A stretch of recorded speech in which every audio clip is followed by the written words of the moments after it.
미국의 농부 존이라는 사람이 자기의 제주시 시스터인러인 앤 보스캠프와 나눈 대화입니다. 농부들은 자기가 많은 일을 해서 농작물이 자란다고 생각하죠. 하지만 농사를 지어보면 내가 하는 일은 아주 적다는 것을 날마다 깨닫게 됩니다. 모든 것을 결정하는 것은 우리가 아니라 하나님이십니다. 농부 존은 큼지막한 손을 가장자리가 다 헤어진 주머니에 찔러놓고 사람 좋게 크게 웃으며 말을 이어갑니다. 그래서 정말 다행입니다. 제가 올해 만난 책들 가운데 읽어가면서 몇 번이고 마음이 출렁일 정도로 감명이 되었던 책이 나의 감사 연습, 하나님의 임재 연습이라는 책입니다. 이 책의 도입부에 있는 이야기입니다. 농부 존은 사랑하는 아들 오스틴을 1년 반 전에 땅에 묻었습니다. 그리고 이제 둘째 아들 디트리를 땅에 묻게 된 것입니다. 디트리는 불과 5개월 된 갓난아기입니다. 비틀거리며 주저앉아 하늘을 보고 울고 있는 앤 보스캠프에게 오히려 두 아들을 잃은 존이 티슈를 건네며 흔들림 없는 잔잔한 어조로 말합니다. 그래도 다행입니다. 오늘까지 디트리는 아무 통증이 없었거든요. 즐거운 크리스마스도 함께 보낼 수 있었고 오스틴과는 크리스마스를 보낼 수 없었어요. 단단하게 길들여진 존의 슬픔을 들여다보면서 앤 보스캠프는 격한 감정이 일어나는 것을 느끼며 힘겹게 말을 엽니다. 존, 나는 도대체 왜 이런 일이 일어나는지 모르겠어요. 순간 존의 턱이 떨리는 것이 보입니다. 눈물을 꾹꾹 참으며 갈라진 목소리로 존이 말합니다. 하지만 꼭 알아야 할까요? 우리가 이해 못하는 일이 있다고 해도 상관없지 않을까요? 그분은 아실 테니까요.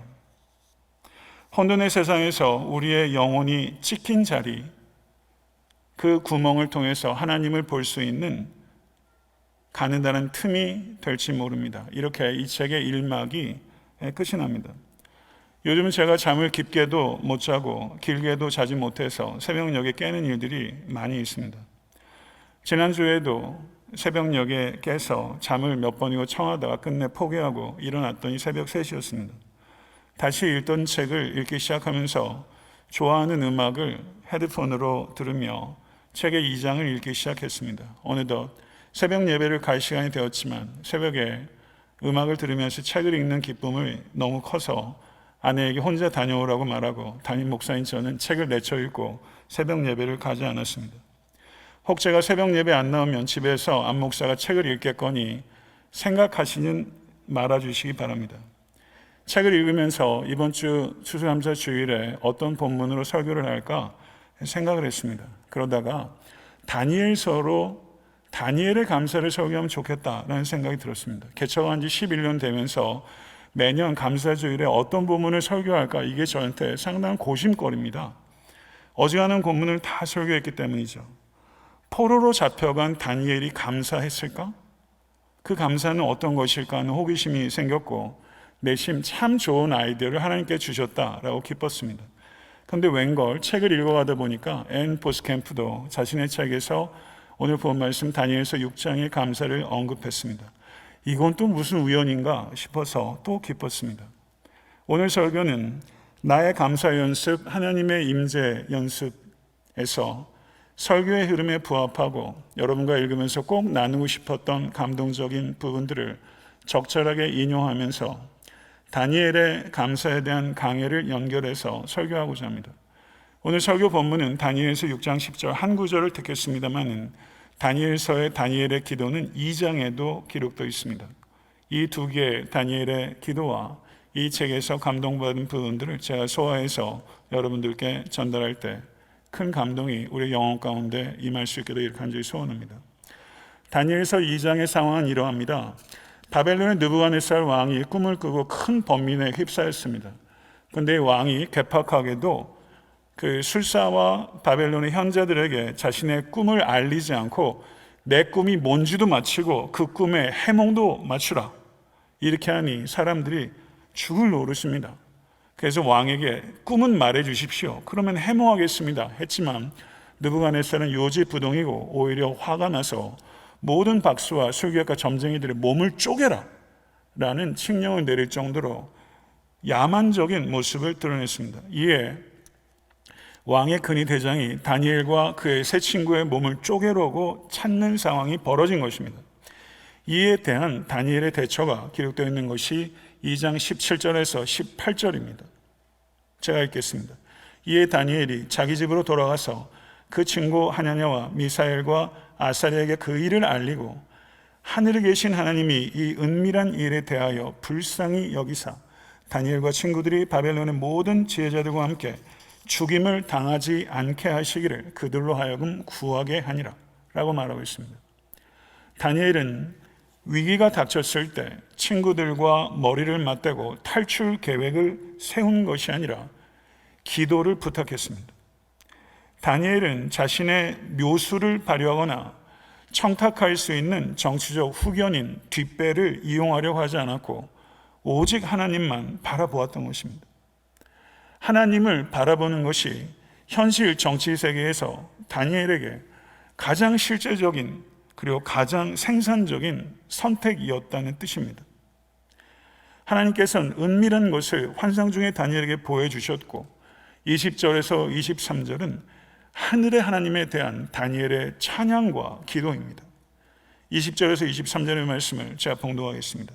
다니엘이 말하여 이르되 영원부터 영원까지 하나님의 이름을 찬송할 것은 지혜와 능력이 그에게 있음이로다. 그는 때와 계절을 바꾸시며 왕들을 패하시고 왕들을 세우시며 지혜자에게 지혜를 주시고 총명한 자에게 지식을 주시는도다. 그는 깊고 은밀한 일을 나타내시고 어두운 데에 있는 것을 아시며 또 빛이 그와 함께 있도다. 나의 조상들의 하나님이여 주께서 이제 내게 지혜와 능력을 주시고 우리가 주께 구한 것을 내게 알게 하셨사오니 내가 주께 감사하고 주를 찬양하나이다. 곧 주께서 왕의 그 일을 내게 보이셨나이다 하니라. 아멘. 아멘. 하나님께서 다니엘에게 도대체 뭘 보여주셨길래 감사하고 찬양했을까요? 다니엘서 2장 35절을 보면 우리가 힌트를 얻을 수 있습니다. 그때 철과 진흙과 놋과 은과 금이 다 부서져 여름 타작마당에 겨같이 되어 바람에 불려 간 곳이 없었고 우상을 친 돌은 태산을 이루어 온 세계에 가득하였나이다. 2장 44절 이 여러 왕들의 시대에 하늘의 하나님이 한 나라를 세우시리니 이것은 영원히 망하지도 아니할 것이요 그 국권이 다른 백성에게도 돌아가지도 아니할 것이요 도리어 이 모든 나라를 쳐서 멸망시키고 영원히 설 것이라. 이게 다니엘이 느부갓네살 왕에게 한 해몽의 골자입니다. 포악하게 이루 말할 수 없어서 자신의 부하들의 신하들의 몸을 쪼개라고 했던 느부갓네살 왕에게 전해야 되는 하나님의 계시는 느부갓네살이 세운 모든 것이 다 망가져 한 줌 재처럼 바람에 사라지게 될 것이라는 것입니다. 이게 하나님께서 다니엘에게 알려주신 거예요. 제가 이 계시를 들으면 저는 사신나무 떨듯이 떨어서 아마 한 발자국도 발을 떼지 못할 거예요. 이 말을 내놓는 순간 목이 날아갈 겁니다. 어떻게 이 말을 한다는 말입니까? 어떻게 이와 같은 계시를 듣고 하나님께 찬양하고 감사할 수 있다는 말입니까? 이게 어찌 가능한 일입니까? 다니엘은 크게 세 가지 이유 때문에 하나님께 감사하고 찬양했습니다. 이방의 거짓 신들은 꿈의 내용을 알려주지 못하지만 하나님께서는 꿈을 알게 하실 뿐만 아니라 그 의미를 밝히시는 살아계신 하나님이시기 때문에 다니엘이 감사했습니다. 또한 조상에게 과거에 보여주신 신실하심을 회상하고 그 신실하신 하나님께서 현재의 어려움도 이기게 하실 것이라는 용기가 있었기 때문에 감사한 것입니다. 더 나아가 이 다니엘은 먼 미래 역사를 호령하는 이 땅의 수많은 제국들을 쳐서 부서뜨리는 돌이 있을 것이며 그리고 영원히 망하지 않는 나라가 서게 될 것이라는 것을 다니엘은 내다 보았기 때문입니다. 하나님께서 다니엘에게 주신 계시는 최종적이고 영원한 승리입니다. 온 세계의 주권자는 눈에 보이는 제국의 왕들이 아니라 만군의 주 여호와 하나님이시며 그분의 뜻에 따라 역사가 오차없이 진행되고 있다는 것을 다니엘에게 확신시켜 주었기 때문에 목숨이 위태로운 상황 속에서도 다니엘은 하나님의 위대함을 감사하고 찬양할 수 있었던 것입니다. 할렐루야. 다니엘이 내다보고 감사했던 그 돌, 누구죠? 산돌이신 우리 주 예수 그리스도. 창조 세계 우주와 역사 가운데 있었던 가장 위대한 기적, 2000년 전에 하나님의 아들이신 예수 그리스도께서 이 땅에 육신을 입으시고 오셔서 모든 이들의 죄짐을 지시고 십자가에 달리시고 사망 권세를 이기심으로 사탄의 권세를 무너뜨리셨다는 기적입니다. 믿으십니까? 현재의 고난으로 사방이 칠흑같이 캄캄해도 하나님께 다니엘이 감사했던 그 이유는 여러분과 제가 삶의 형편이 어떠하든지 감사할 수 있는, 우리가 공통적으로 가질 수 있는 단 하나의 감사의 이유, 승리의 기쁜 소식, 복음입니다. 다니엘의 두 번째 감사가 6장 10절에 기록되어 있어요. 이때 다니엘의 나이가 대략적으로 성경학자들은 90살 정도로 보는 거예요. 와, 그렇게 나이가 많았어요. 몰랐어요. 다니엘을 시기한 관료들이 또다시 다니엘을 무고해서 심각한 위험에 빠집니다. 어리석은 왕은 그 관료들에게 속아 넘어가서 법령을 내리고 30일 동안은 누구든지 왕 이외에 어떤 신에게도 사람에게도 무엇을 구하면 사자굴에 던져 죽인다. 이게 칙령이었어요. 기도를 금지하는 법령이 내렸지만 다니엘은 늘 하던 대로 기도했다. 6장 10절을 다시 한번 읽겠습니다. 다니엘이 이 조서에 왕의 도장이 찍힌 것을 알고도 자기 집에 돌아가서는 윗방에 올라가 예루살렘으로 향한 창문을 열고 공개적으로 기도했다는 뜻입니다. 꼭꼭 숨어 기도한 것이 아니라 공개적으로 기도한 것입니다. 전에 하던 대로 하루 3번씩 무릎을 꿇고 기도하며 그의 하나님께 감사하더라. 아멘. 다니엘은 알았습니다. 거기에 왕의 도장이 찍힌 것을 알았습니다. 왕도 스스로 번복할 수 없다는 것을 알았습니다. 자신의 행동이 가져올 결국은 죽음이라는 것 알았습니다. 그럼에도 불구하고 90살이 넘은 고령의 다니엘은 마치 먼 훗날 사도 바울의 편지를 미리 읽은 사람처럼 기도합니다. 빌립보서 4장 6절, 아무것도 염려하지 말고 오직 모든 일에 기도와 간구로 너의 구할 것을 감사함으로 하나님께 아뢰라. 다니엘은 마치 사도 바울의 이 기도를 아는 것처럼 하나님께 기도했어요. 유진 피터슨 목사님의 표현에 빌리자면 한 방향으로 오랫동안 순종한 삶이 있었기에 사자들이 굶주린 밤에도 다니엘은 기도할 수 있었다. 한 방향으로 오랫동안 순종한 삶이 있었기에 가능했다. 그런데 여기서 저는 한 가지를 더 행간에 읽어보고 싶습니다. 90살이 넘을 정도로 장수하면서 긴 세월 동안 살았어요. 그런데 다니엘서를 유심히 봐도 영적 각성이 그 땅에 일어났다는 얘기는 없어요. 한 줄도 없어요. 몇몇 왕들로부터 존중받고 귀하게 쓰임받았지만 그의 후계자들은 그렇지 않았던 것으로 보입니다. 동족들인 이스라엘 백성들 사이에 어떤 괄목할 만한 사역의 열매가 있다는 얘기 없습니다. 다니엘을 위해서 어떻게 한 사람 나서는 사람이 없으며 다니엘을 위해서 한 장 탄원서가 도착하는 법이 없습니다. 긴 세월 동안 그토록 충성되게 살았는데 끝에는 그 지시와 무고로 사자굴에 던져질 90 노구가 됐다는 것이죠. 어땠을까요? 그 마음이. 레오나르도 다빈치가 임종 직전에 이렇게 탄식했답니다. 레오나르도 다빈치는 괄목할 만한 세계사의 천재입니다. 레오나르도 다빈치가 이렇게 탄식했어요. 죽기 전에 내가 무엇을 했던가? 내가 무엇을 했던가? 다니엘이 내가 무엇을 했던가 탄식해도 이상하지 않은 밤입니다. 충분히 이렇게 합리화할 수 있지 않겠습니까? 나도 나라의 녹을 먹는 사람으로서 악법도 법이니 기도를 잠시 멈출 수밖에. 평생 금지한 것도 아니고 단 30일 금지한 것이니 하나님께서도 이해하시지 않겠나. 이렇게 자기 합리화할 수 있고 대개는 그렇게 할 수 있는 상황입니다. 그런데 다니엘은 이전과 조금도 다를 바 없이 한결같이 여호와 하나님께 기도했습니다.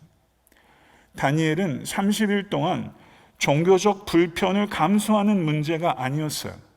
이 문제가 30일 동안 종교적 불편을 감수하는 문제가 아니라 너는 나 외에는 다른 신들을 내게 두지 말라 라는 10계명의 제1계명을 준수하는 문제였던 것입니다. 그럼 이 순간 다니엘에게 있어서 최고의 우상은 무엇일까요?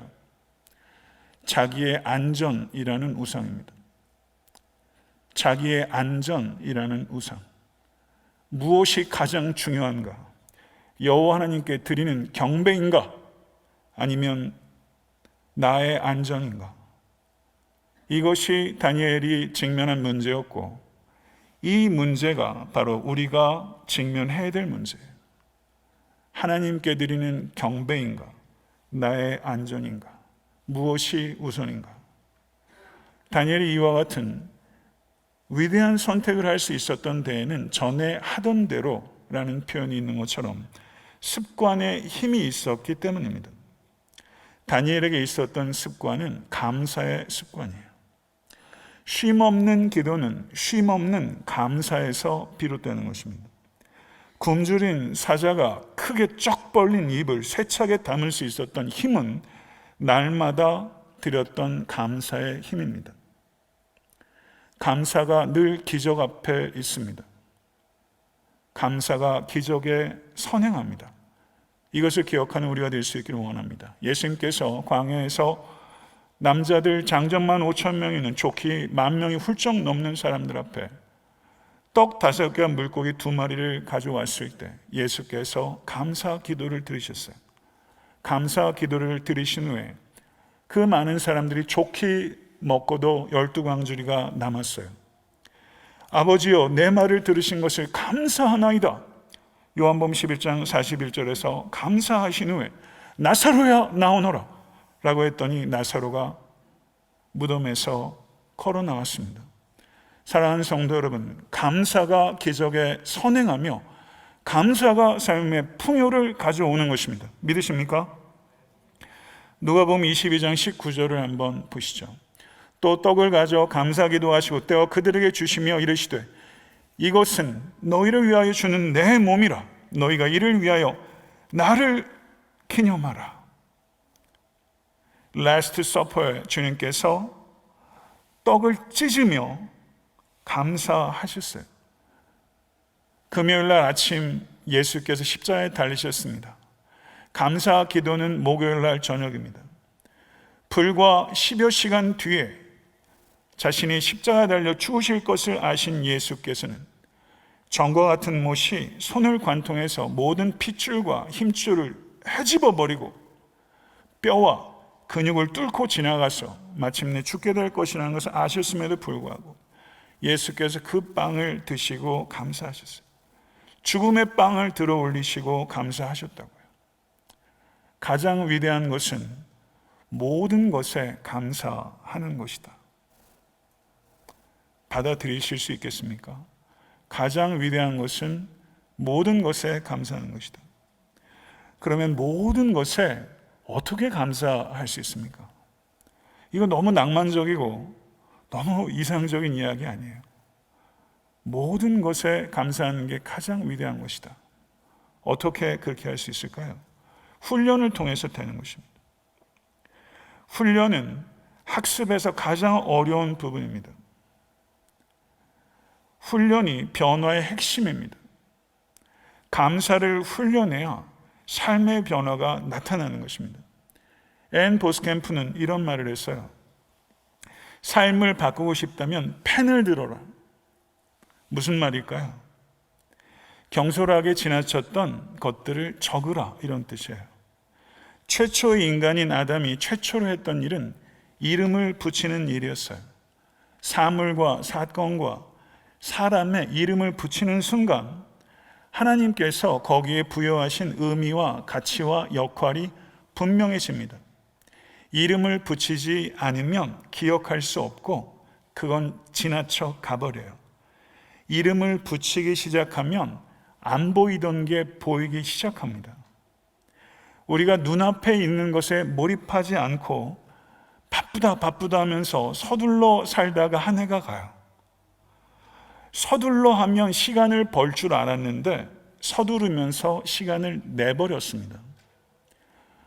쫓기고 몰리고 하면서 얼마나 바쁘게 숨이 턱에 차도록 한 해를 살아오셨습니까? 깊이 호흡하고 천천히 들여다봐야 합니다. 믿음이 무엇입니까? 믿음은 모든 것에서 하나님을 응시하는 것입니다. 모든 것에서 하나님을 응시하면 어디서나 언제나 감사거리를 찾아낼 수 있게 되는 것입니다. 감사거리를 찾지 못하면 경외도 경배도 깊이 뿌리를 내릴 수가 없습니다. 하나님이 보일 만큼 깊이 천천히 느리게 들여다보면 감사의 것들이 풍성하게 솟아나게 되는 것이죠. 이스라엘 백성들이 광야에 갔을 때, 배고팠을 때 하나님께서 만나를 주셨어요. 만나라는 뜻이 뭔지 아세요? 이게 뭐고 그런 뜻이래요. 이것이 뭐지? 그런 걸 본 적이 없으니까. 이것이 뭐지? 여러분, 하루하루를 살아오면서 내 앞에 찾아오는 사물과 사건과 사람들을 물끄러미 보면서 이게 뭐지? 묻고 들여다보는 거예요. 하나님을 응시하는 거죠. 감사가 여러분과 저의 제2의 천성이 될 수 있기를 간절히 축원합니다. 하나님께서는 우리에게 선물을 주시고 우리는 감사를 드려요. 우리가 감사를 드릴 때 하나님께서 주신 선물의 포장지가 풀려요. 그리고 기쁨이 쏟아져 나오는 거예요. 앤 보스캠프는 상당히 문학적 감성이 뛰어난 것 같아요. 언어가 굉장히 탁월했어요. 거기에 나오는 표현 중에 하나가 기쁨의 습격이라는 말이었어요. 하나님은 선물을 주시고 우리는 감사를 드릴 때 기쁨이 습격한다. 저는 기쁨과 습격이란 말을 한 번도 조합해 본 적이 없어요. 너무 멋진 말이에요. 기쁨이 여러분을 습격하실 수 있게 간절히 축원합니다.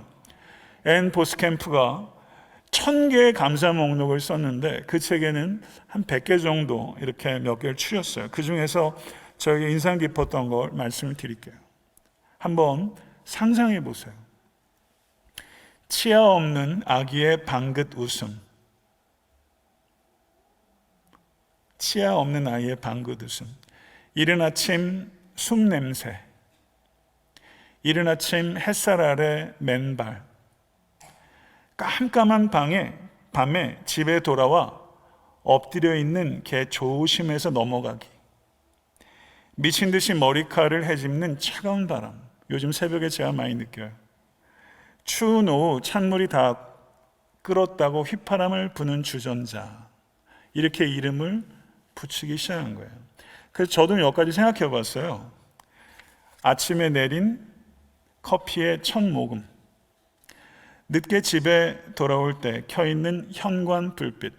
집에 돌아올 때 2층에 있던 아이들이 뛰어내려와 안길 때, 아무것도 아닌 일에 아이들이 차지러지게 웃을 때, 김이 모락모락 나는 월요일 아침의 된장국, 내가 사주는 밥을 맛있게 먹는 부목사님들, 밥 사줬다고 부목사님이 사주는 향 좋은 커피, 파란 잔디가 보이는 언덕 위에서 성도님 가족과 나누었던 조찬, 은혜를 사모하는 성도님들의 간절한 눈빛, 하늘을 향해 높이 들어올린 성도들의 손을 볼 때, 말씀에 화답하는 성도들의 확신에 찬 아멘을 들을 때, 아멘? 제가 이게 감사한데 요거 못해줘요? 3부 예배 좀 힘내세요. 2부 예배 때 아멘 소리가 더 커요. 그리고 또 마지막, 성도님들이 집 샀을 때, 저도 이렇게 새빵 전전하다가 집을 샀는데 기쁘죠.